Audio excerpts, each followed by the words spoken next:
nagbabalik na naman ang inyong vlogger's friend Kitrolya. And for today's video, today is July 15, 2024. And yun, vlog tayo, apartment tour after 1 week. Kasi yung ulang vlog ko, diba, as in super raw.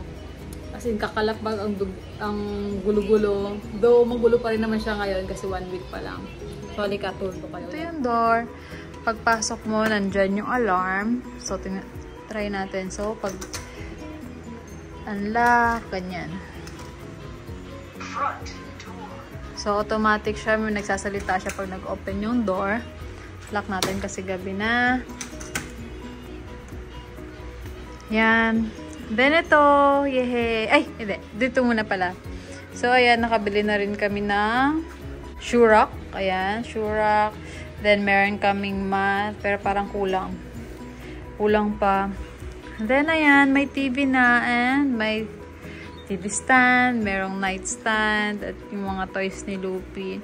Bumili kami agad ng TV kasi si Lupi, mahilig siya mag-watch ng TV, mag-Netflix, mag-Baby Boss, ganyan. So, yan yung mga pinapanood niya.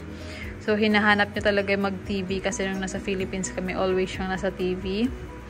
Then, pagdating dito, ayan, natutulog yung asawa ko. Wala pa kaming sofa so far, wala pa. Dahil, wala na kaming pera. So, yan muna. Wala muna kaming sofa. So, itong box is from ano yan. Yung sa foam ni Ate Bala, yung sa mattress niya. So, yan muna yung pansamantagal naming desk muna dyan. Kasi kanina nag-start na yung orientation ko. So, dyan muna yung laptop. Dyan muna yung pwesto ko kanina. Then, ayan, may lamp. Kasi, diba, nabanggit ko, walang ilaw yung mga ceiling dito. So, ayun, gabi na kasi. So, di ko na kayo tutur sa labas kasi wala namang bago. So, ayan.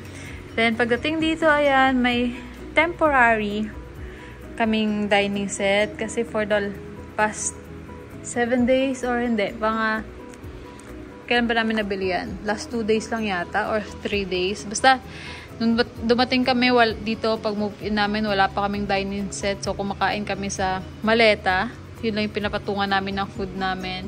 So, ayan, kahit paano may dining set na kami. And, yeah, hindi na kami kakain sa lapag. And then, ayan, yung electric fan na nasa vlog naman yan ng Walmart.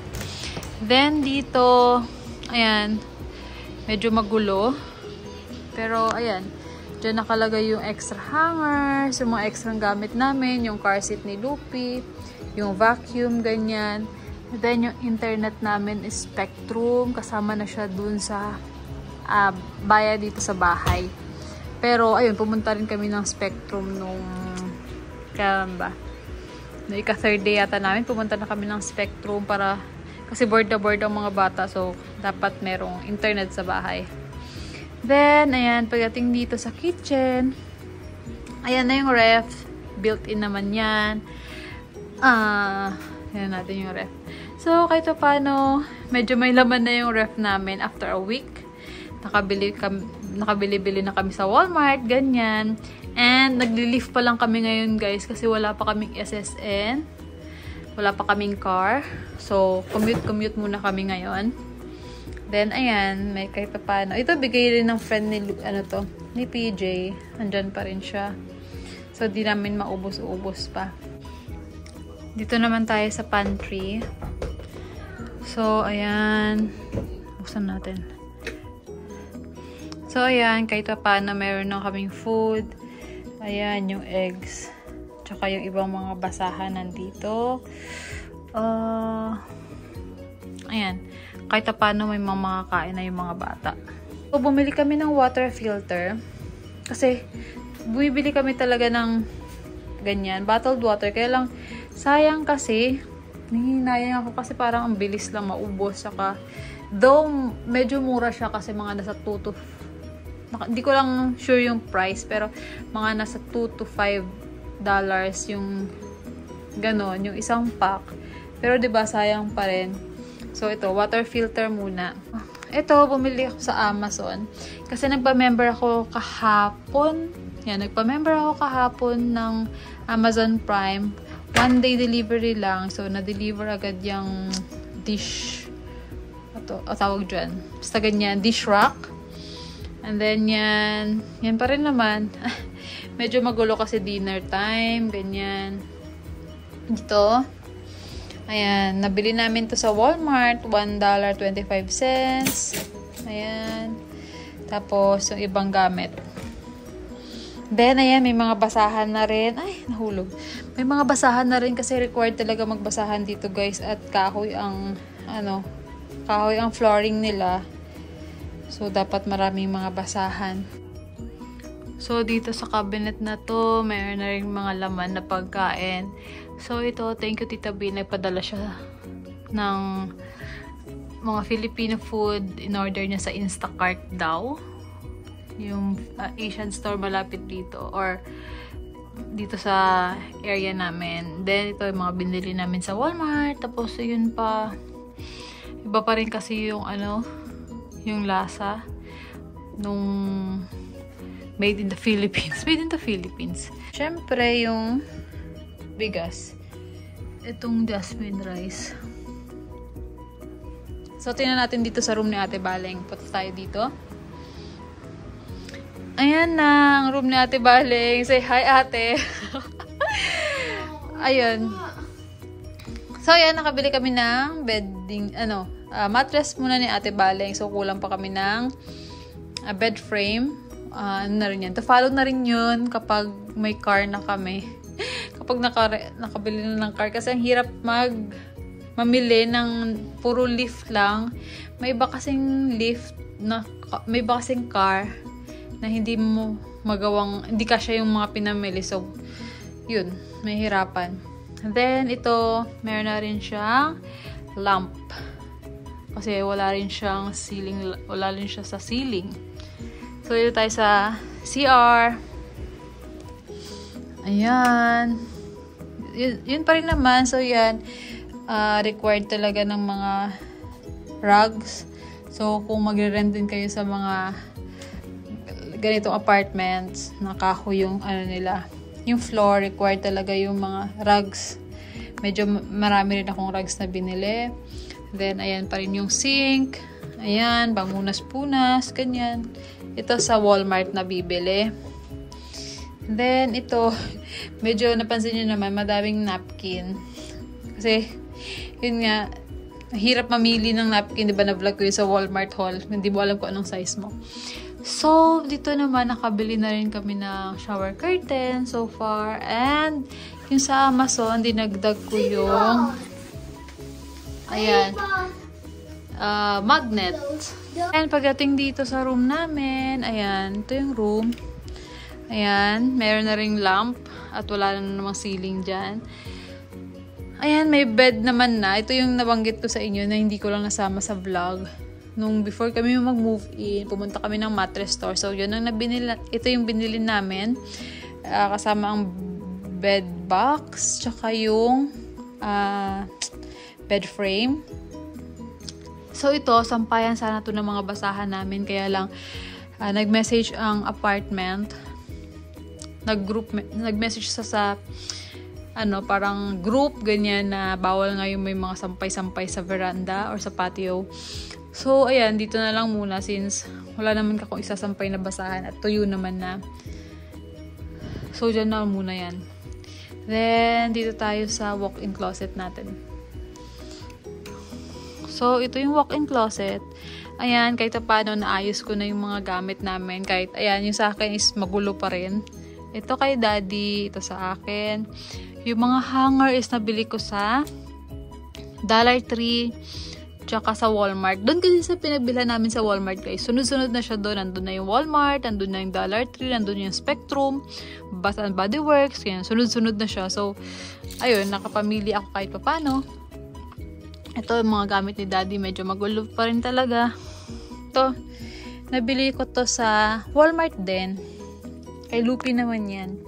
So, sa akin, nandyan pa rin kasi plan ko rin bumili ng iba pang storage. Kapag nakabili na ng sasakyan kasi ang hirap ang hirap mag-commute or mag-lift ng may dala-dala kang maraming gamit ng bahay. So, ito naman, nabili ko yun prior pa ako pumunta dito sa US, nung July 4, nung nag-sale, nung nag-sale nung July 4, ayan, nabili ko na yung Bath and Body Works, and yung MK, mga padala yan padala sa Pilipinas. And ito yung mga towel, medyo mura kasi to sa sa Walmart, $2 lang, and maganda yung tela niya, so padala din yan. Nag-iipon-ipon na ako na ipapadala ko para by November or December, pag napuno ko na yung box, ayun, papadala ko na. So punta naman tayo dito sa CR. So dito sa CR, powder room, washroom, whatever, lahat ng room. So ito, basahan, wala, hindi namin masyadong ginagamit to kasi more on doon namin ginagamit sa kabila. Kasi, ayun nga, wala pa kaming bidet. Actually, nakabili na ako ng bidet. Bumili na ako ng bidet, pero hindi pa yung nakakabit ni Daddy. So, dito muna kami lahat nagsi-CR. So, ayun guys, yung update dito sa bahay for 1 week. Medyo nagkakalaman-laman na yung bahay namin, kahit paano. And may mga pagkain na rin kami, kahit paano. Filipino food talaga, as in, ang laki ng eye bags ko. And ayun, until now, today is Monday, July 15 nga. Wala pa rin kaming SSN. So, isa yun sa mga i-follow up namin. Then, sa school ni ate, tomorrow, pupuntahan ni Daddy. Nag-inquire na rin kami sa public school malapit dito.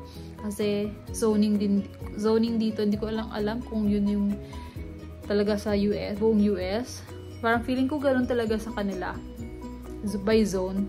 So, puntahan tomorrow ni Daddy yun. Ako naman, tomorrow, by afternoon, meron pa rin akong orientation pero face to face. So ayun, via lift na naman ang commute ko. Okay naman siya yung lift. Kasi parang tawag dito, bumili kami ng card na parang niload ganyan. Buti na lang dito sa area ng apartment para may 3 to 5 minute walk na malapit lang. So ayun, merong Walgreens, tapos merong mga restaurant around dun sa Walgreens. Kahit paano, may pinupuntahan kami. Pero, syempre, hindi pa rin kompleto. Kaya, sana talaga magka-SSN na kami. Kasi, sana this week, dumating na yung SSN namin. Kasi, parang hindi ka makakilos. Kasi, yun nga, na kami ng advancial. Approved na kami for the car loan. Yun nga lang, syempre, 'di ba sa mga dealer, SSN pa rin ang hinahanap. And yun yung inaantay namin. Ang hirap kumilos dito sa US nang walang car.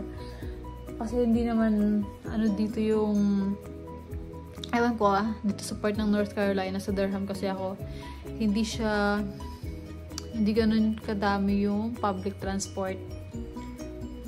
So, ayun, kailangan talaga ng car. And ang hirap kumilos nang walang car. Ang hirap pumunta sa isang area na walang car kasi usually ang mga Walmart parang 3 miles away, ganyan. Parang yun ang pinaka malapit, yung 3 miles or 2 to 3 miles away. Then may Costco nga. Waiting pa rin kami sa Costco membership, care of Tita B. Thank you, Tita B. And ano pa ba? Pero yun nga, 2 to 3 miles din ang layo nun. So kailangan talaga ng sasakyan. So, ayun lang guys. Update ko kayo ulit kapag medyo okay na kami. Siguro mga after a month, update ko ulit kayo kung kamusta na yung buhay namin dito sa US. So, ayun lang. Thank you for watching. Thank you sa mga bagong subscribers. Ay, so ganito talaga. Nakakapanibago siya. Nakakapanibago kapag bago ka dito. Pero, saan ba? Rin kami. Ay, ayun pala, regarding sa body clock namin, kahit paano nakakatulog na kami ng maayos. Ako lang yata yung hindi at malaki na yung eye bags ko. Nakapag-adjust na yung body clock namin, nakapag-adjust na yung body clock ni Lupi, nakakatulog na siya sa afternoon. And hopefully, maging okay na ang lahat. So, ayun lang guys. Thank you for watching. Bye!